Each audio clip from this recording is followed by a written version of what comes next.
Hello बच्चों, तो स्वागत है आपका अपने यूट्यूब चैनल विकास जीनियस एकेडमी में। तो हम बायो 360 डिग्री सीरीज़ में क्लास 11th को पढ़ रहे हैं, जिसमें टोटल 5 यूनिट हैं और unit number first diversity in the living world हमने स्टार्ट किया था। तो इस यूनिट में टोटल 4 चैप्टर हैं। तो चैप्टर नंबर 1 हमने कंप्लीट कर लिया था। चैप्टर नंबर 2 बायोलॉजिकल क्लासिफिकेशन हम लोग पढ़ रहे हैं। तो इस चैप्टर में टोटल 6 टॉपिक हैं।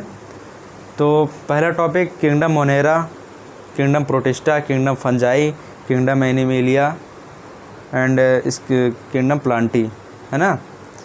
एंड लास्ट में जो टॉपिक आता है वायरसेस, वायराइड एंड प्रियांस, ये सबसे लास्ट में टॉपिक है। तो ये इन 6 टॉपिक से पहले हम लोगों ने 2.0 के नाम से एक टॉपिक पढ़ा है, किंगडम ऑफ लाइफ, जिसमें हमने सीखा है कि लाइफ को कितने किंगडम में क्लासिफाई किया गया है। तो 2 kingdom classification system Carolus Linnaeus के द्वारा दिया गया था। उन्होंने प्लांटी और एनिमेलिया में डिवाइड किया था। 3 किंगडम क्लासिफिकेशन सिस्टम अर्नेस्ट हैकल द्वारा दिया गया था। 4 किंगडम क्लासिफिकेशन सिस्टम कोपलैंड द्वारा दिया गया था। एंड 5 किंगडम क्लासिफिकेशन सिस्टम आर.एच. हुटेकर द्वारा 1969 में दिया गया था। और ये क्लासिफिकेशन सिस्टम हमें डिटेल में पढ़ना है और हमारी book class 11th plus class 12th में इसी सिस्टम को फॉलो किया गया है। तो पहला टॉपिक है हमारा किंगडम मोनेरा। तो हम क्लासिफिकेशन सिस्टम ही पढ़ रहे हैं, 5 किंगडम क्लासिफिकेशन सिस्टम, उसे ही हम लोग पढ़ रहे हैं। तो kingdom Monera and protista and fungi इस चैप्टर में पढ़ेंगे, यानी बायोलॉजिकल क्लासिफिकेशन में। बाकी किंगडम प्लांटी एंड एनिमेलिया हम लोग डिटेल में एक सेपरेट चैप्टर में पढ़ेंगे, जो कि अगला चैप्टर है हमारा, है ना। तो किंगडम मोनेरा की बात करें तो यहाँ पर देखेंगे पॉइंट आप, bacteria are the sole member of kingdom Monera, यानी कि किंगडम मोनेरा का जो मेन सदस्य है वो बैक्टीरिया है। अब बैक्टीरिया हमें नेकेड आई से नहीं दिख सकता, क्यों? क्योंकि इसका साइज़ बहुत छोटा होता है। यह एक माइक्रो ऑर्गेनिज़म है। माइक्रो ऑर्गेनिज़म आप किसे कहेंगे? जिसका साइज़ 100 माइक्रोमीटर से छोटा हो, आप उसे माइक्रो ऑर्गेनिज़म कहेंगे। और अगर साइज़ 100 माइक्रोमीटर से छोटा होता है तो वो ऑर्गेनिज़म हमें नेकेड आई से नहीं दिख सकता। तो बैक्टीरिया एक माइक्रो ऑर्गेनिज़म है, इसका साइज़ 100 माइक्रोमीटर से छोटा है। कितना छोटा है? तो size of bacteria 3 to 5 micrometre, है ना। तो बैक्टीरिया का साइज़ कितना होता है? 3 to 5 माइक्रोमीटर। और 1 माइक्रोमीटर इक्वल टू कितना होता है? 10⁻⁻6 मीटर, है ना। यहाँ से यूनिट कन्वर्जन अगर करना हो तो हम यहाँ से कर लेंगे। अगला पॉइंट है, if size less than 100 micrometre, तो ऐसे ऑर्गेनिज्म को क्या कहेंगे? माइक्रोब्स कहेंगे। तो माइक्रोब्स को हम नेकेड आई से नहीं देख सकते, उसके लिए हमें कुछ डिवाइसेस की ज़रूरत पड़ती है, जैसे microscope. Bacteria are most abundant microorganism. Most abundant का क्या मतलब हुआ? कि बैक्टीरिया सबसे ज़्यादा पाया जाने वाला माइक्रो ऑर्गेनिज्म है ना। अब बैक्टीरिया किंगडम मोनेरा का सोल मेंबर है, यानी मुख्य सदस्य है। तो इस किंगडम में हमें मेनली बैक्टीरिया के बारे में ही पढ़ना है। तो इसके बारे में हमें हैबिटाट्स पढ़ने हैं, शेप ऑफ बैक्टीरिया को पढ़ना है, बैक्टीरिया के स्ट्रक्चर को पढ़ना है, और बैक्टीरिया में न्यूट्रिशन कितने तरीके के होते हैं उसको पढ़ना है। तो हैबिट की बात करें तो bacteria are present almost everywhere, है ना। तो कोई भी ऑर्गेनिज्म अगर हर जगह पाया जाता हो तो उसे टेक्निकल लैंग्वेज में हम कॉस्मोपॉलिटन कहेंगे, है ना। फंजाई भी हर जगह पाया जाता है तो उसको भी हम क्या कहेंगे, कॉस्मोपॉलिटन। तो कहाँ कहाँ पाया जाता है, desert, snow, thermal spring, deep ocean, handful of soil.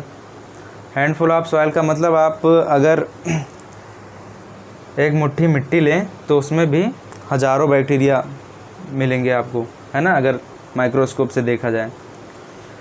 Bacteria parasite के फॉर्म में भी पाया जाता है, एंडोपैरासाइट भी हो सकता है और एक्टोपैरासाइट। अब पैरासाइट टर्म आया तो सबसे पहले हम इसी का मतलब समझेंगे। पैरासाइट किसे कहेंगे, किस ऑर्गेनिज्म को कहेंगी। क्या केवल बैक्टीरिया ही पैरासाइट होता है, नहीं। तो चलिए समझते हैं इस बात को। तो पैरासाइट का मतलब होता है ऐसा ऑर्गेनिज्म जो किसी दूसरे ऑर्गेनिज्म के या तो अंदर पाया जाए या उसके ऊपर पाया जाए और उससे न्यूट्रिशन ले और उसी ऑर्गेनिज्म को क्या नुकसान पहुंचाए, तो ऐसे ऑर्गेनिज्म को हम पैरासाइट कहेंगे। तो बैक्टीरिया एंडोपैरासाइट भी होता है और एक्टोपैरासाइट भी होता है। एंडोपैरासाइट बैक्टीरिया जैसे कॉलेरा और टाइफाइड जो डिसीज़ हमें होती है वो एंडोपैरासाइट बैक्टीरिया से ही होता है। तो ये डिसीज़ कॉजिंग बैक्टीरिया होते हैं। अब आगे देखेंगे शेप ऑफ बैक्टीरिया। अब बैक्टीरिया केवल एक ही शेप का नहीं होता है, कई तरह का शेप होता है बैक्टीरिया का, है ना। क्योंकि बैक्टीरिया एक लिविंग ऑर्गेनिज्म है तो इसके पास सेल होगा, और सेल की बात करें तो सेल मेम्ब्रेन भी होगा, और सेल मेम्ब्रेन के बाहर इसके पास सेल वॉल भी होगा, है ना। क्योंकि ये प्रोकैरियोटिक सेल है और किंगडम मोनेरा का मेंबर है। तो किंगडम मोनेरा में सेल वॉल पाया जाता है। तो शेप ऑफ बैक्टीरिया 4 तरह का शेप होता है। कौन कौन, कोकस, ये सिंगुलर फॉर्म है, यानी एक बैक्टीरिया होगा। अगर कब, जब वो स्फेरिकल फॉर्म में होगा तो उसको हम टेक्निकल लैंग्वेज में कोकस कहेंगे। प्लूरल फॉर्म कोकाई होगा। अब यहाँ पर स्फेरिकल शेप है बैक्टीरिया का और एक से ज़्यादा बैक्टीरिया हैं तो इसको हम क्या कहेंगे, कोकाई कहेंगे, है ना। इसको हम कोकाई कहेंगे। अगर बैक्टीरिया एक ही होता तो इसको हम कोकस कहते। और शेप कैसा होना चाहिए, स्फेरिकल होगा। तो कोकस सिंगुलर है, प्लूरल फॉर्म कोकाई है। तो यहाँ से बात क्लियर है। अब बैक्टीरिया का दूसरा शेप बैसिलस होता है। बैसिलस का मतलब रॉड शेप, यानी वो बैक्टीरिया जो रॉड शेप के होते हैं उन्हें हम बैसिलस कहते हैं। बैसिलस सिंगुलर फॉर्म है, इसका प्लूरल फॉर्म बैसिलाई होगा। अब यहाँ पर आप देखेंगे कि रॉड शेप बैक्टीरिया है और एक बैक्टीरिया से ज़्यादा बैक्टीरिया है। किस शेप का, रॉड शेप का। तो एक बैक्टीरिया से ज़्यादा बैक्टीरिया है और उसका शेप रॉड शेप है, तो ऐसे बैक्टीरिया को हम बैसिलाई कहेंगे। यहाँ पर एक इम्पॉर्टेंट बात यह है कि बैसिलाई बैक्टीरिया जो होता है, यानी रॉड शेप का बैक्टीरिया, यह अनफेवरेबल कंडीशन में स्पोर फार्मेशन करता है ना। तो ये इम्पॉर्टेंट बात है, यह आप याद रखिएगा। अगला जो शेप है विब्रियम, कॉमा शेप। विब्रियम का मतलब होता है कॉमा शेप का बैक्टीरिया। प्लूरल फॉर्म विब्रियो है। ये बैक्टीरिया का शेप बना हुआ है। सिंगल बैक्टीरिया है तो विब्रियम बोलेंगे। अगर शेप कॉमा शेप है बैक्टीरिया का और एक बैक्टीरिया से ज़्यादा है तो उसे हम विब्रियो बोलेंगे। तो यहाँ पर एक एग्ज़ाम्पल है विब्रियो कॉलेरी। इस बैक्टीरिया की वजह से ह्यूमंस में कॉलेरा डिसीज़ होता है ना, जिसे हैजा भी कहते हैं। अगला शेप स्पाइरलम है। स्पाइरलम का मतलब सर्पिला आकार, यानी वो बैक्टीरिया जो स्पाइरल शेप का होगा उसे हम क्या नाम देंगे? स्पाइरलम। प्लूरल फॉर्म क्या होगा? स्पाइरला। यानी अगर बैक्टीरिया स्पाइरल शेप का है तो सिंगुलर फॉर्म में उसको हम स्पाइरलम कहेंगे। यहाँ पर आप देखेंगे बैक्टीरिया स्पाइरलम शेप का है, लेकिन एक से ज़्यादा बैक्टीरिया है तो इसको स्पाइरला कहेंगे। तो अगला पॉइंट देखेंगे स्ट्रक्चर ऑफ बैक्टीरिया। अब बैक्टीरिया एक लिविंग ऑर्गेनिज्म है तो इसके पास सेल है। तो यहाँ पर आप देखेंगे कि सबसे बाहरी जो लेयर है, outermost layer, cell wall है। देन उसके बाद सेल मेम्ब्रेन है, इसी को प्लाज्मा मेम्ब्रेन भी कहते हैं, इसी को बायो मेम्ब्रेन भी कहते हैं। तो यहाँ आप देखेंगे bacterial structure is very simple but they are very complex in behaviour. तो बैक्टीरिया का स्ट्रक्चर बहुत सिंपल होता है एंड जो यहाँ पर वेरी कॉम्प्लेक्स इन बिहेवियर जो बात कही गई है, ये इसके न्यूट्रिशन के बेस पर कही गई है ना, क्योंकि इसमें न्यूट्रिशन एक से अधिक तरीके के पाया जाता है ना। अभी न्यूट्रिशन हम पढ़ेंगे तो इस बात को और अच्छे से समझेंगे, है ना। तो यहाँ हम स्ट्रक्चर अगर बैक्टीरिया का देखें तो सबसे बाहरी लेयर सेल वॉल है ना। कोई भी हम अगर बायो में स्ट्रक्चर पढ़ते हैं तो हम बाहर से अंदर की ओर पढ़ते हैं, है ना, आउटर टू इनर।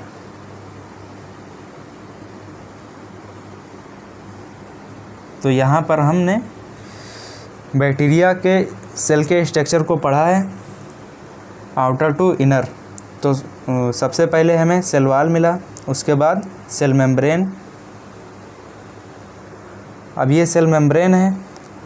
अब सेल मेम्ब्रेन के अंदर साइटोप्लाज्म है। यहाँ जो स्ट्रक्चर दिख रहा है ये डीएनए है। अच्छा, डीएनए जीनोमिक डीएनए भी होता है और एक्स्ट्रा क्रोमोसोमल डीएनए प्लाज्मिड भी होता है।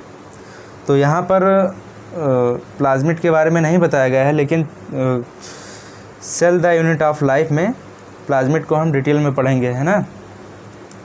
तो जीनोमिक डीएनए जो होता है ये सभी बैक्टीरिया में पाया जाएगा।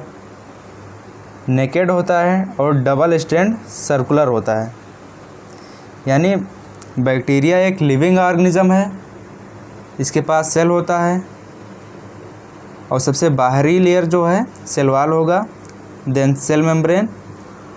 और जेनेटिक मटेरियल की बात करें तो जीनोमिक डीएनए होता है जो कि नेकेड होता है। नेकेड का मतलब होगा कि डीएनए के बाहर कोई लेयर नहीं होगा, है ना। इसीलिए तो इसको प्रोकैरियोटिक सेल बोला जाता है बैक्टीरिया को। तो डीएनए इसका डबल स्ट्रैंड है और सर्कुलर है।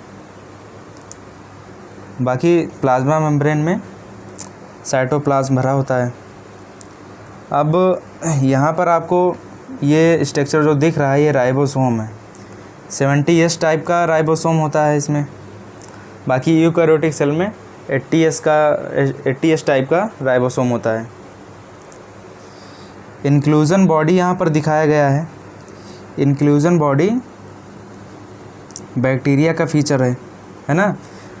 इंक्लूजन बॉडी हम अगले 4 किंगडम में ये आपको कहीं नहीं देखने को मिलेगा, है ना। केवल और केवल प्रोकैरियोटिक सेल यानी मोनेरा में ही ये पाया जाता है। तो यहाँ पर आप देखेंगे कि बैक्टीरिया के सेल का जो स्ट्रक्चर है बहुत ही सिंपल है, लेकिन आगे हम न्यूट्रिशन पढ़ेंगे तो बहुत कॉम्प्लेक्स न्यूट्रिशन बैक्टीरिया में पाया जाता है ना। तो यहाँ से ये बात क्लियर होती है। अब न्यूट्रिशन की बात करें बैक्टीरिया में, तो जैसे कि हम ह्यूमंस में भी न्यूट्रिशन पढ़े हैं, होलोजोइक मोड ऑफ न्यूट्रिशन होता है ना। तो बैक्टीरिया की बात करें न्यूट्रिशन कि कितने टाइप का होता है। तो सभी बैक्टीरिया पैरासाइट नहीं होते हैं और सभी बैक्टीरिया ऑटोट्रॉफिक भी नहीं होते। कुछ बैक्टीरिया ऑटोट्रॉफिक होते हैं और कुछ हेटेरोट्रॉफिक होते हैं। अब हेटेरोट्रॉफिक की बात करें तो अधिकतर बैक्टीरिया तो हेटेरोट्रॉफिक ही होते हैं, है ना, लेकिन सम ऑटोट्रॉफिक होते हैं। तो ऑटोट्रॉफिक किसे कहेंगे? तो ऐसे ऑर्गेनिज्म जो अपना खाना खुद बनाते हों। ये डेफिनेशन हमने पहले भी पढ़ा है। तो यहाँ पर हम देखेंगे those organism prepare their food from inorganic compound. क्या हम अपना खाना खुद बनाते हैं? नहीं, हम एनर्जी ऑर्गेनिक मैटर से ही लेते हैं, क्योंकि प्लांट ग्लूकोज का सिंथेसिस करते हैं और हम प्लांट पे डायरेक्टली डिपेंड है ना। तो प्लांट ने जब फोटोसिंथेसिस किया तो वो एक ऑटोट्रॉफिक न्यूट्रिशन हुआ, और ऑटोट्रॉफिक न्यूट्रिशन में प्लांट ने क्या किया, मिट्टी से मिनरल्स को लिया और sunlight and water and atmosphere से CO2 को एब्जॉर्ब करके ग्लूकोज का सिंथेसिस किया। तो CO2 and minerals and water ये सभी इनऑर्गेनिक कंपाउंड हैं। तो जब भी कोई ऑर्गेनिज्म इनऑर्गेनिक कंपाउंड से अपना फूड बनाएगा तो उसे हम ऑटोट्रॉफिक न्यूट्रिशन कहेंगे, है ना। और हेटेरोट्रॉफिक न्यूट्रिशन की बात करें तो डिपेंड ऑन अदर ऑर्गेनिज्म और dead organic matter for food. अब फूड से एनर्जी मिलती है, तो हेटेरोट्रॉफिक न्यूट्रिशन में कोई भी ऑर्गेनिज्म हो वो किस पे डिपेंड हो, या तो डेड ऑर्गेनिक मैटर सड़े गले पदार्थों पर, या किसी ऑर्गेनिज्म के ऊपर, चाहे वो लिविंग हो या डेड हो। तो इस तरह से अगर कोई ऑर्गेनिज्म अपना न्यूट्रिशन ले रहा है तो उसे हम हेटेरोट्रॉफिक न्यूट्रिशन कहेंगे। तो यहाँ पर पॉइंट देखेंगे, the vast majority of bacteria are heterotrophs. तो मेजॉरिटी ऑफ बैक्टीरिया में क्या कौन सा न्यूट्रिशन पाया जाता है? Heterotrophic nutrition. ऑटोट्रॉफिक बैक्टीरिया को फर्दर दो ग्रुप में डिवाइड किया गया है, photosynthetic bacteria and chemosynthetic bacteria. तो फोटोसिंथेटिक बैक्टीरिया जो होते हैं वो सनलाइट का यूज़ करके ग्लूकोज का फार्मेशन करते हैं, यानी फूड का फार्मेशन करते हैं। एंड कीमोसिंथेटिक बैक्टीरिया में इनऑर्गेनिक कंपाउंड का ऑक्सीडेशन करके ATP का फार्मेशन करते हैं और उस ATP से ग्लूकोज का सिंथेसिस करते हैं, है ना। तो यहाँ आप देखेंगे कि ये सभी इनऑर्गेनिक कंपाउंड है, इनऑर्गेनिक सब्सटेंसेस हैं। तो इनका जब ऑक्सीडेशन करेंगे तो एनर्जी निकलेगी और उस एनर्जी से ATP का प्रोडक्शन होता है। तो ATP plus CO2 plus H2S gives glucose plus sulphur release हो जाता है। तो कीमोसिंथेटिक बैक्टीरिया इनऑर्गेनिक सब्सटेंसेस का ऑक्सीडेशन करके एनर्जी ऑक्सीडेशन करते हैं और जो एनर्जी रिलीज होती है उससे ATP प्रोड्यूस होता है और उस ATP का यूज़ करके ग्लूकोज का सिंथेसिस करते हैं। लेकिन फोटोसिंथेटिक बैक्टीरिया सनलाइट का यूज़ करते हैं और सनलाइट से डायरेक्टली ग्लूकोज का फॉर्मेशन करते हैं, है ना। अगला पॉइंट है, chemosynthetic bacteria play great role in recycling of phosphorus, iron, nitrogen and sulphur. तो हम न्यूट्रिशन पढ़ रहे हैं, और कौन सा न्यूट्रिशन? ऑटोट्रॉफिक न्यूट्रिशन, जिसमें कीमोसिंथेटिक न्यूट्रिशन पढ़ रहे हैं। तो बैक्टीरिया जो कीमोसिंथेटिक होते हैं वो इनऑर्गेनिक सब्सटेंसेस का ऑक्सीडेशन करते हैं और उनसे एनर्जी रिलीज होती है। तो जो एनर्जी ऑक्सीडेशन से रिलीज होती है उसका इस्तेमाल कीमोसिंथेटिक बैक्टीरिया ग्लूकोज के सिंथेसिस में करते हैं। तो इनऑर्गेनिक सब्सटेंसेस कौन कौन से हैं? Phosphorus, iron, nitrogen and sulphur है। तो इसको आप स्पिन कोड से याद रख सकते हैं। स्पिन में एस सल्फ़र, फास्फोरस, आई से आयरन एंड एन से नाइट्रोजन हो जाएगा। अब अगला न्यूट्रिशन है हेट्रोट्रॉफिक बैक्टीरिया, है ना। हम न्यूट्रिशन ही पढ़ रहे हैं। तो हेट्रोट्रॉफिक बैक्टीरिया 3 तरह के होते हैं, सेप्रोफिटिक, सिम्बायोटिक एंड पैरासिटिक। तो हेट्रोट्रॉफ हम उन्हें कहेंगे जो अपना भोजन खुद ना बनाते हों, किसी दूसरे ऑर्गेनिज्म पे डिपेंड हो। और वो किस तरह से डिपेंड हो सकते हैं? सेप्रोफिटिक उनका फॉर्म हो सकता है ना, और सिम्बायोटिक फॉर्म हो सकता है एंड पैरासिटिक फॉर्म हो सकता है। अब सेप्रोफाइट आप किसे कहेंगे? अब क्योंकि हम यहाँ बैक्टीरिया पढ़ रहे हैं तो सेप्रोफिटिक बैक्टीरिया को ही देखेंगे। तो जो बैक्टीरिया सेप्रोफिटिक होगा तो वो न्यूट्रिशन कैसे अपना लेगा? तो obtain food from dead organic matter, यानी कोई भी ऑर्गेनिज्म अगर मर जाता है, चाहे वो प्लांट्स हो या एनिमल हो, तो उससे ये बैक्टीरिया अपना न्यूट्रिशन लेते हैं। अच्छा, इनको डिकम्पोजर्स भी कहते हैं क्योंकि उस डेड बॉडी को डिकम्पोज करने का काम करते हैं, तो इसलिए इनको डिकम्पोजर्स भी कहते हैं। सिम्बायोटिक का क्या मतलब हुआ? सिम्बायोटिक उन सभी ऑर्गेनिज्म को कहेंगे जिसमें दोनों का फ़ायदा हो। कोई 2 ऑर्गेनिज्म होगा, चाहे बैक्टीरिया हो चाहे कोई अदर ऑर्गेनिज्म हो, तो एक दूसरे से जो दोनों को फ़ायदा होगा तो वो सिम्बायोटिक एसोसिएशन होगा। सिम्बायोटिक न्यूट्रिशन पढ़ रहे हैं तो यहाँ हम सिम्बायोटिक बैक्टीरिया को देखेंगे। तो सिम्बायोटिक का मतलब होता है एसोसिएशन विथ अदर ऑर्गेनिज्म। तो बैक्टीरिया का दूसरे ऑर्गेनिज्म के साथ एसोसिएशन होता है, यानी कॉम्बिनेशन होता है, तालमेल होता है। तो और इस टाइप के न्यूट्रिशन को सिम्बायोटिक न्यूट्रिशन कहेंगे। अगला है पैरासिटिक बैक्टीरिया। तो पैरासिटिक फॉर्म का मतलब होता है कि बैक्टीरिया जिससे न्यूट्रिशन ले रहा है उसी को नुकसान पहुंचाएगा, है ना। तो पैरासिटिक न्यूट्रिशन में बैक्टीरिया होस्ट को क्या करेगा? नुकसान पहुंचाएगा। तो यहाँ सेप्रोफिटिक बैक्टीरिया को देखते हैं। तो majority of the heterotrophic bacteria, heterotrophic के 3 कैटेगरी हैं। तो majority of heterotrophic bacteria are saprophyte और डिकम्पोजर्स, यानी डिकम्पोजिशन का काम सेप्रोफिटिक बैक्टीरिया करता है। अब इसमें एग्जांपल है मिल्क का एंड एंटीबायोटिक का।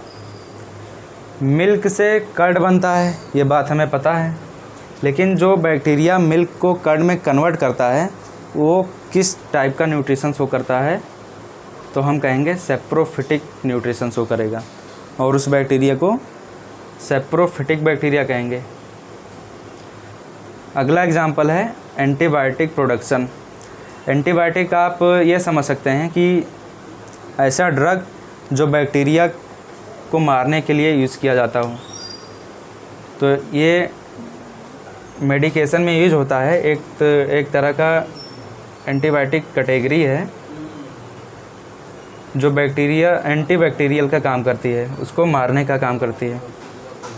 तो स्ट्रेप्टोमाइसिन एक एंटीबायोटिक है, और ये एंटीबायोटिक किस बैक्टीरिया से मिलता है? स्ट्रेप्टोमाइसिस। ये एक टाइप का बैक्टीरिया है, और किस टाइप का बैक्टीरिया है? कैसा न्यूट्रिशन शो करेगा? सेप्रोफिटिक न्यूट्रिशन शो करेगा। स्ट्रेप्टोमाइसिस सेप्रोफिटिक न्यूट्रिशन शो करता है।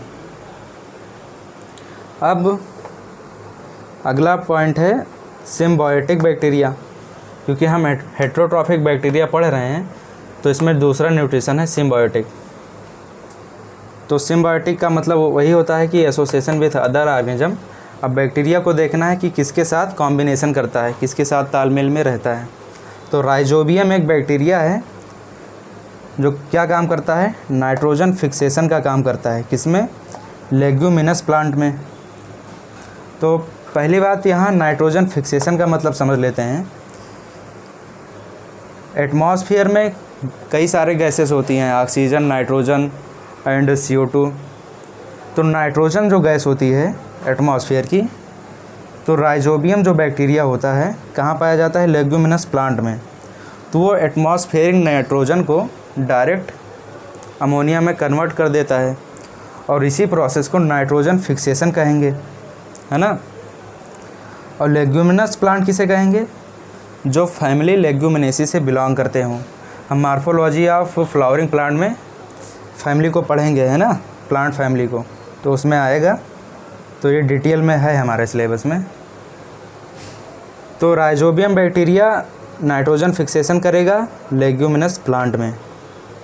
तो यहाँ आप देख सकते हैं कि एटमॉस्फेरिक नाइट्रोजन अमोनिया में बदल रहा है, तो इसे हम नाइट्रोजन फिक्सेशन कह रहे हैं। अब राइजोबियम बैक्टीरिया नाइट्रोजन फिक्सेशन कर रहा है लेग्यूमिनस प्लांट में। लेग्यूमिनस प्लांट कौन कौन होते हैं? तो पी यानी मटर का प्लांट होता है और ग्राम चने का प्लांट। ये किस फैमिली से बिलोंग करते हैं? लेग्यूमिनेसी फैमिली से बिलोंग करते हैं, तो इसलिए इनको लेग्यूमिनस प्लांट बोलते हैं। अब राइजोबियम बैक्टीरिया नाइट्रोजन फिक्स करके लेग्यूमिनस प्लांट को दे रहा है, तो लेग्यूमिनस प्लांट नाइट्रोजन का यूटिलाइजेशन करेंगे अपने ग्रोथ के लिए, है ना। लेकिन लेग्यूमिनस प्लांट राइजोबियम के लिए क्या करेगा? तो राइजोबियम के लिए लेग्यूमिनस प्लांट फूड प्रोवाइड करेगा। फूड यानी उसको ग्लूकोज देगा, है ना। तो इस तरह दोनों का कॉम्बिनेशन रहता है सिम्बायोटिक बैक्टीरिया में, है ना। सिम्बायोटिक न्यूट्रिशन भी बोल सकते हैं। अब अगला टाइप का न्यूट्रिशन है पैरासिटिक न्यूट्रिशन, है ना, या पैरासिटिक बैक्टीरिया बोल सकते हैं, या पैथोजेनिक बैक्टीरिया, क्योंकि ये डिसीज़ काज करते हैं, है ना। प्लांट में भी डिसीज़ काज करता है बैक्टीरिया और एनिमल में भी। अब देखते हैं कि क्या क्या डिसीज़ काज करता है और कौन सा बैक्टीरिया कौन सा डिसीज़ काज कर रहा है। तो यहाँ पहला कॉलेरा है। कॉलेरा को हैजा बोलते हैं हिंदी में। तो एक बैक्टीरियल डिसीज़ है, विब्रियो कॉलेरी से इसका इन्फेक्शन होता है, ह्यूमंस में होता है ना, प्लांट में नहीं होगा, एनिमल में होगा। तो विब्रियो कॉलेरी बैक्टीरियल डिसीज़ है। कॉलेरा एक बैक्टीरियल डिसीज़ है, किससे? विब्रियो कॉलेरी से होता है। अब विब्रियो से हमें क्या पता चल रहा है? कुछ पता चल रहा है विब्रियो से? बैक्टीरिया के शेप का पता चल रहा है, क्योंकि हम इसके पहले शेप पढ़ चुके हैं ना, कामा शेप, स्फेरिकल शेप। तो विब्रियो कैसा शेप बता रहा है? कामा शेप। और एक बैक्टीरिया होगा कि एक से ज़्यादा बैक्टीरिया होगा, क्योंकि विब्रियो है, विब्रियम होता तो एक बैक्टीरिया होता और उसका शेप कैसा होता? कामा शेप होता। तो यहाँ से हमको शेप का भी पता चल रहा है बैक्टीरिया के। अगला डिसीज़ होता है टाइफाइड। ये कॉमन डिसीज़ है, लाइफ स्टाइल में कई लोगों का होता है टाइफाइड, है ना। तो किस बैक्टीरिया द्वारा होता है? Salmonella typhi bacteria. Parasitic form है, डिसीज़ कॉज कर रहा है ना, ह्यूमंस में, तो इसलिए पैरासिटिक बैक्टीरिया होगा सैल्मोनेला टाइफी। थर्ड नंबर पे आएगा टिटनेस। टिटनेस एक डिसीज़ है। ये अगर डिसीज़ किसी को होता है तो स्केलेटन मसल में स्पाज्म होता है। स्पाज्म का मतलब पेन, बहुत भयानक पेन होता है अगर टिटनेस का इन्फेक्शन हो चुका है किसी ह्यूमंस में। तो इस इन्फेक्शन को कौन करता है? क्लोस्ट्रीडियम टिटेनाई, एक टाइप का पैरासिटिक बैक्टीरिया है। कौन सा डिसीज़ काज कर रहा है? टिटनेस।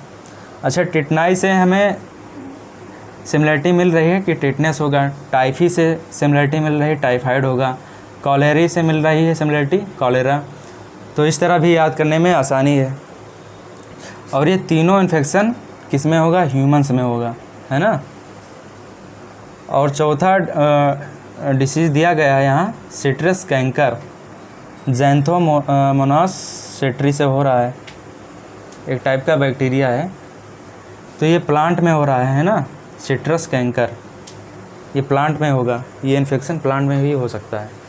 अच्छा, प्लांट में अगर कोई बैक्टीरिया इन्फेक्शन कर रहा है तो ह्यूमंस में नहीं कर सकता है, क्योंकि होस्ट स्पेसिफिक होता है ना। ये बात याद ध्यान रखिएगा। अगला पॉइंट है most extensive metabolic diversity food in kingdom Monera.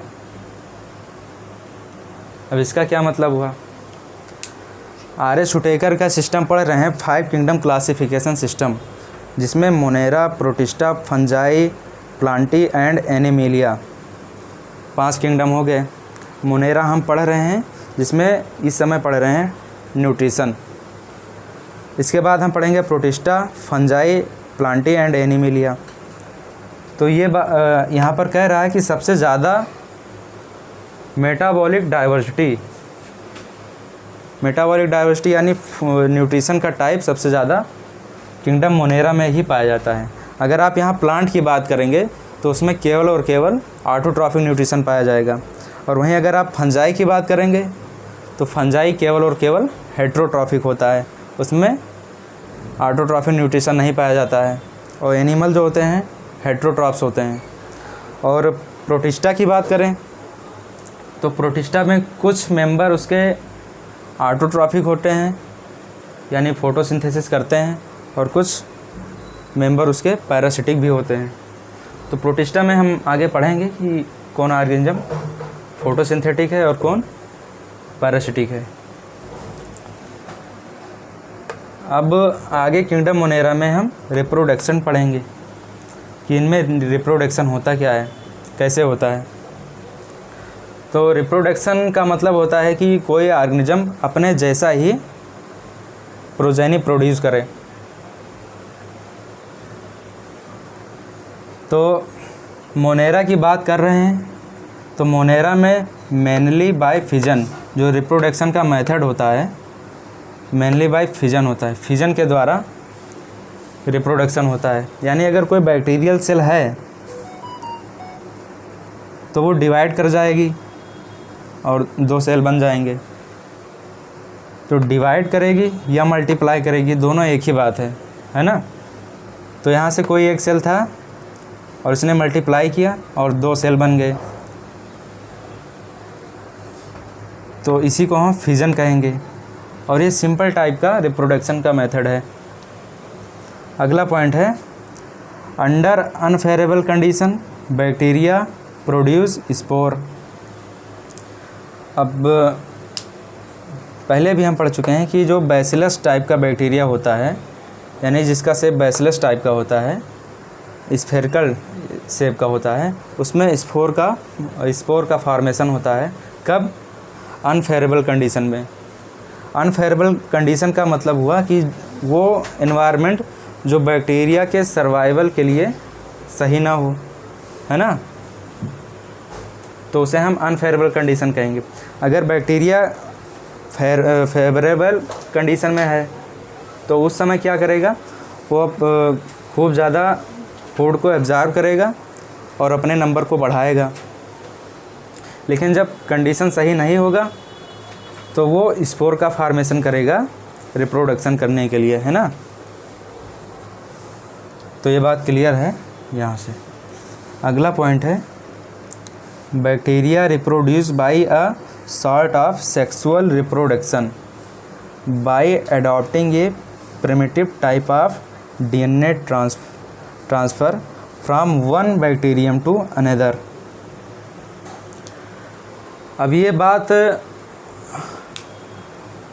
Class 12 genetic chapter में भी दिया गया है, लेकिन हम इस बात को यहाँ भी समझेंगे।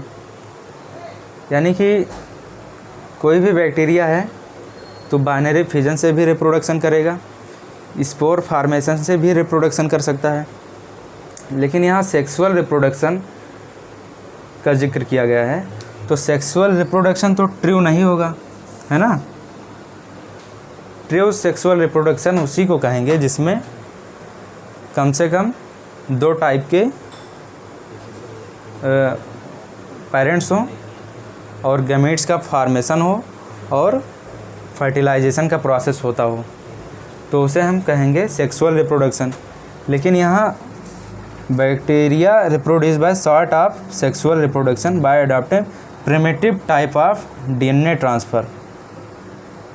यानी एक बैक्टीरिया से किसी दूसरे बैक्टीरिया में अगर डीएनए का ट्रांसफ़र हो रहा है तो उसे हम सॉर्ट ऑफ सेक्सुअल रिप्रोडक्शन कहेंगे, और इस मेथड को कहेंगे ट्रांसफॉर्मेशन, है ना। अच्छा, सेक्सुअल रिप्रोडक्शन में भी डीएनए का ट्रांसफ़र होता है, तो डीएनए का ट्रांसफ़र यहाँ भी हो रहा है। तो डीएनए के ट्रांसफ़र होने की वजह से यहाँ पर हम इसको सेक्सुअल रिप्रोडक्शन बोल दे रहे हैं, लेकिन सेक्सुअल रिप्रोडक्शन एक्चुअल में नहीं हो रहा है यहाँ पे, है ना। तो ये बात ध्यान रखिएगा।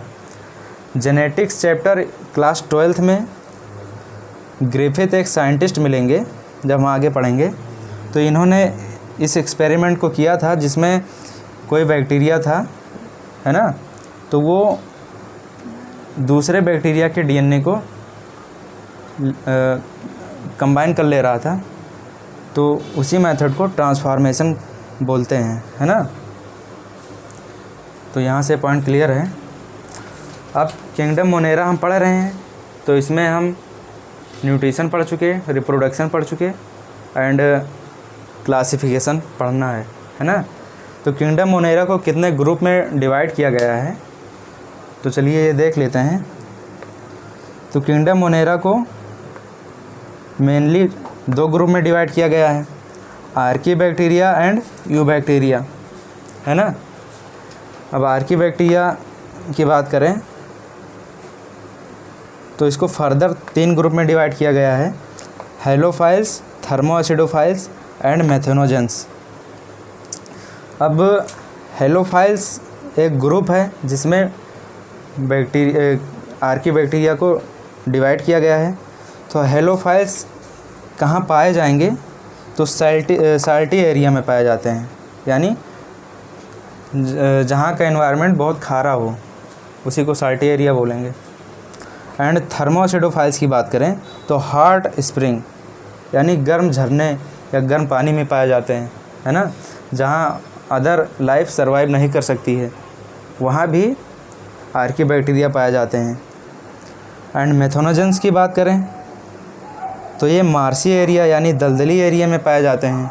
और कहाँ पाए जाएंगे, गट ऑफ रूमिनेंट एनिमल, यानी रूमिनेंट का मतलब हुआ जुगाली करने वाले जानवर, उनके गट में, इंटेस्टाइन में। तो उनके इंटेस्टाइन में मेथेनोजेंस एक बैक्टीरिया है। कौन सा बैक्टीरिया, आर्की बैक्टीरिया है, वो गट ऑफ रूमिनेंट एनिमल में पाए जाते हैं, है ना, क्योंकि ये डाइजेशन के लिए हेल्पफुल होता है। इसका काम होता है सेलुलोज के डाइजेशन में। और यू बैक्टीरिया की बात करें तो साइनोबैक्टीरिया एंड माइकोप्लाज्मा, और बैक्टीरिया को हम पहले ही पढ़ चुके हैं। तो यहाँ पर 3 ग्रुप होता है ना यू बैक्टीरिया का। तो यू बैक्टीरिया को साइनोबैक्टीरिया, माइकोप्लाज्मा एंड बैक्टीरिया में डिवाइड किया गया है ना। तो चलिए आर्की बैक्टीरिया को पढ़ते हैं। तो आर्की बैक्टीरिया को स्पेशल बैक्टीरिया कहते हैं। क्यों, किस बेसिस पे हम इसको स्पेशल बोल रहे हैं, स्पेशल बैक्टीरिया बोल रहे हैं, क्योंकि they live in most harsh habitat. Most harsh habitat का मतलब हुआ जहाँ पर ऐसा इन्वायरमेंट जहाँ पर अदर लाइफ सर्वाइव नहीं कर सकती है ना, जहाँ का टेम्परेचर बहुत ज़्यादा हो, ठंडी बहुत ज़्यादा हो, है ना। तो वहाँ पर बाकी लाइफ तो नहीं सर्वाइव कर सकती है, लेकिन बैक्टीरिया, आर्की बैक्टीरिया वहाँ पर भी पाए जाते हैं। तो इस वजह से इनको हम स्पेशल बोल रहे हैं। और यहाँ पर देखेंगे इस पॉइंट में, तो Archie bacteria differ from other bacteria. Other bacteria से क्यों डिफरेंट होता है, यहाँ पर बात करेंगे। आर्की बैक्टीरिया ये 3 हैं, तो अदर बैक्टीरिया में यू बैक्टीरिया आ जाएगा। तो इनसे किस प्रकार ये डिफरेंट होते हैं, तो यहाँ पर आप देखेंगे कि because they have different cell wall structure. अब बैक्टीरिया लिविंग सेल है तो इसके पास सेल वॉल तो होगा ही, सेल वॉल भी होगा और सेल मेम्ब्रेन भी होगा, लेकिन यहाँ हम बात कर रहे हैं different cell wall structure, cell wall का जो स्ट्रक्चर होगा वो डिफरेंट टाइप का होगा, है ना, उसका कंपोजिशन भी कुछ अलग तरीके का होगा, तभी तो एक कुछ डिफरेंट हार्श हैबिटाट में सर्वाइव कर पाएंगे। अगर इनके पास नॉर्मल स्ट्रक्चर होता, जैसे अदर ऑर्गेनिज्म के पास सेल वाल का स्ट्रक्चर होता है, तो ये हो सकता था कि सर्वाइव ना कर पाएँ। तो डिफरेंट सेल वाल स्ट्रक्चर के बेसिस पर ही आर्कियोबैक्टीरिया दूसरे बैक्टीरिया से डिफरेंट है, responsible for their survival in harsh habitat या एक्सट्रीम हैबिटाट। और इसी सेल वाल के डिफरेंट होने के कारण ये हार्श हैबिटाट में सर्वाइव कर सकते हैं। यानी सेल वाल का स्ट्रक्चर जो है हार्श हैबिटाट में आर्कियोबैक्टीरिया को सर्वाइव करने में मदद कर रहा है ना। तो बाकी बैक्टीरिया में तो सेल वाल कुछ अलग तरीके का होगा, लेकिन यहाँ पर कुछ डिफरेंट है। अब अगला पॉइंट देखते हैं, मेथेनोजेंस। तो मेथेनोजेंस आर्कियोबैक्टीरिया है। तो मेथेनोजेंस अगर आर्कियोबैक्टीरिया है तो इसके पास डिफरेंट टाइप का सेल वाल होगा, जिससे ये हार्श हैबिटाट में सर्वाइव कर सकता है। तो यहाँ पर बैक्टीरिया का नाम लिखा गया है मैथेनोबैक्टीरियम। मैथेनोबैक्टीरियम मैथेनोजेंस का मेंबर है। तो मैथेनोजेंस कहाँ पाए जाएंगे? गट ऑफ रूमिनेंट एनिमल, जैसे काऊ एंड बफेलो, ये रूमिनेंट एनिमल है। रूमिनेंट एनिमल किसे कहेंगे? जो जुगाली करते हों।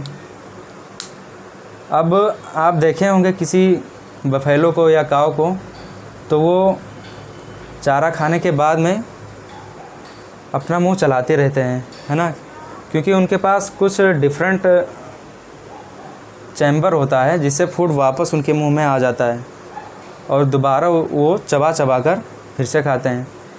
तो ऐसे एनिमल को रूमिनेंट एनिमल बोलेंगे और इनके गट में मैथेनोजेंस पाए जाएंगे। तो अगला पॉइंट यहाँ देखते हैं, प्रोडक्शन ऑफ बायोगैस या गोबर गैस, है ना। तो मैथेनोजेंस का काम है बायोगैस का प्रोडक्शन करना, और बायोगैस को ही गोबर गैस कहते हैं। तो बायोगैस में मेनली होता क्या है? तो मेनली इसमें मीथेन होता है from Dang of ruminant animal. तो रूमिनेंट एनिमल जो होते हैं उनके डंग में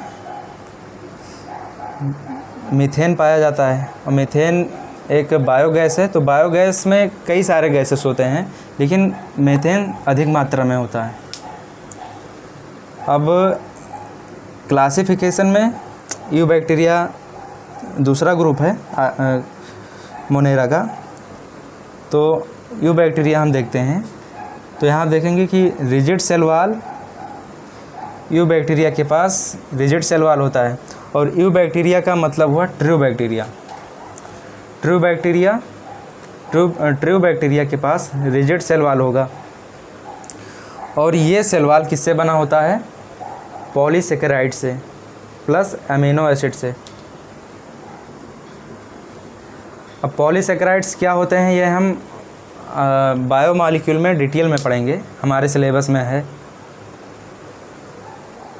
तो यूबैक्टीरिया मोटाइल भी हो सकते हैं। अगर यूबैक्टीरिया मोटाइल है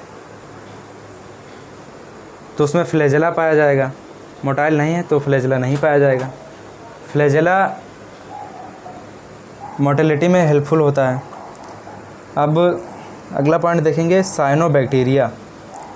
साइनोबैक्टीरिया यूबैक्टीरिया का मेंबर है, जो कि एक ट्रू बैक्टीरिया है।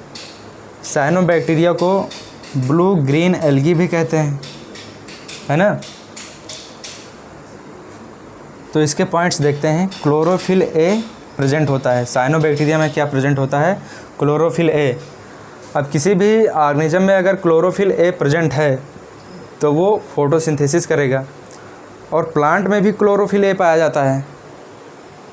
तो प्लांट वाला क्लोरोफिल ए एंड साइनोबैक्टीरिया का क्लोरोफिल ए सेम है क्या? हाँ, बिल्कुल सेम है।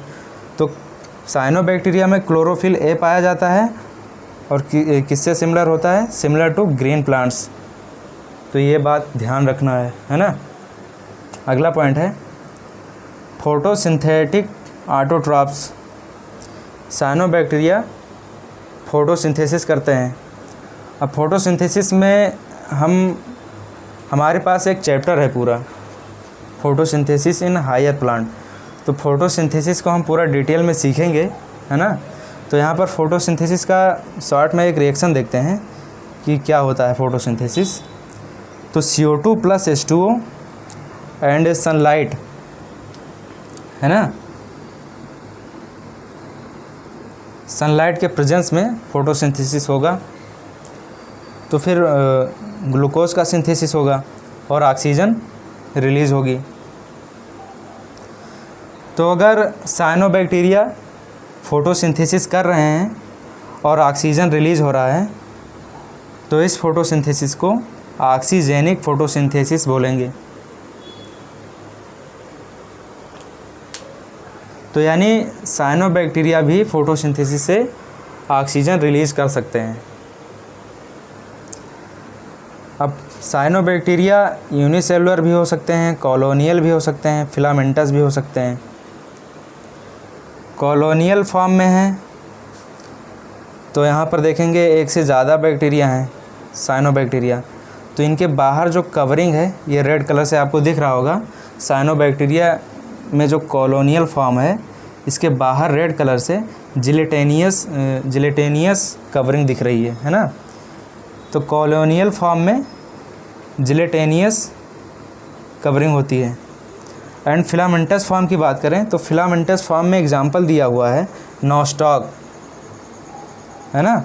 नॉस्टॉक फिलामेंटस साइनोबैक्टीरिया है। तो फिलामेंटस यहाँ पर आप स्ट्रक्चर देख सकते हैं, ये फिलामेंट टाइप का स्ट्रक्चर दिख रहा है। तो ये नॉस्टॉक का स्ट्रक्चर दिखाया गया है। तो इसके बाहर जो रेड कलर का आपको कवरिंग दिख रही है ये म्यूसिलेजिनस कवरिंग है। एंड कुछ डार्क स्ट्रक्चर दिख रहा है तो इस डार्क स्ट्रक्चर को हेटेरोसिस्ट बोलेंगे। एंड हेटेरोसिस्ट का काम क्या होता है नॉस्टॉक में? तो हेटेरोसिस्ट क्या करेगा? नाइट्रोजन का फिक्सेशन करेगा। तो क्या हम कह सकते हैं कि साइनोबैक्टीरिया नाइट्रोजन फिक्सेशन का काम कर सकता है? बिल्कुल कर सकता है। तो नाइट्रोजन फिक्सेशन का काम साइनोबैक्टीरिया कर सकता है। कौन सा? नॉस्टॉक। लेकिन नाइट्रोजन फिक्सेशन का काम और कौन कर रहा था? तो यहाँ आप देखेंगे कि राइजोबियम भी एक बैक्टीरिया है और आर्की बैक्टीरिया है। तो ये नाइट्रोजन फिक्सेशन कर रहा है ना। लेकिन ये सिम्बायोटिक बैक्टीरिया है और आर्की बैक्टीरिया है। लेकिन यहाँ पर आप देखेंगे कि साइनोबैक्टीरिया यूबैक्टीरिया है और ये फोटोसिंथेसिस का इसमें वो पाया जाता है न्यूट्रिशन, फिर भी ये नाइट्रोजन फिक्सेशन करता है। तो क्वेश्चन में ये ध्यान रखना होगा कि सिम्बायोटिक पूछा गया है कि साइनोबैक्टीरिया के बारे में पूछा गया है। तो आंसर अलग अलग जाएगा, है ना। अब यहाँ नाइट्रोजन फिक्सेशन कौन कौन कर रहा है? नॉस्टॉक, एनाबीना एंड ऑसिलेटोरिया, ये तीनों साइनोबैक्टीरिया हैं और किसके मेंबर हैं? यूबैक्टीरिया के। तो 3 एग्जाम्पल हैं यहाँ पर, याद रखना है। यहाँ पर एक पॉइंट लिखा है ब्लू ग्रीन एल्गी यानी cyanobacteria. Blue green algae can form Bloom in polluted water bodies. कहीं पर भी अगर वाटर इकट्ठा है और पोल्यूटेड है तो वहाँ पर साइनोबैक्टीरिया ही ब्लूम फॉर्म करेंगे। यानी आप अगर कहीं वाटर इकट्ठा हो तो आप देखेंगे कि वहाँ पर कुछ बुलबुले निकलते हुए दिखाई देंगे आपको, है ना। तो उन्हीं को ब्लूम्स कहते हैं। और ये ब्लूम्स किसके द्वारा बनाया जाता है? ब्लू ग्रीन एल्गी, या इसी को कहते हैं साइनोबैक्टीरिया, है ना। तो इसके बाद आपको NCERT रीड कर लेना है और कोई भी बुक हो तो उससे क्वेश्चन प्रैक्टिस करते रहना है ना। एनसीईआरटी बार बार रीड करना है क्योंकि उसकी लाइनें जो हैं बहुत डेप्थ में लिखी हुई हैं और डायरेक्ट पढ़ोगे तो समझ में कम आती हैं, लेकिन इस लेक्चर के बाद अगर आप पढ़ेंगे तो किंगडम मोनेरा का ऐसा कोई लाइन नहीं होगा कि आपको समझ में ना आए, है ना। तो क्वेश्चन प्रैक्टिस करते रहिए।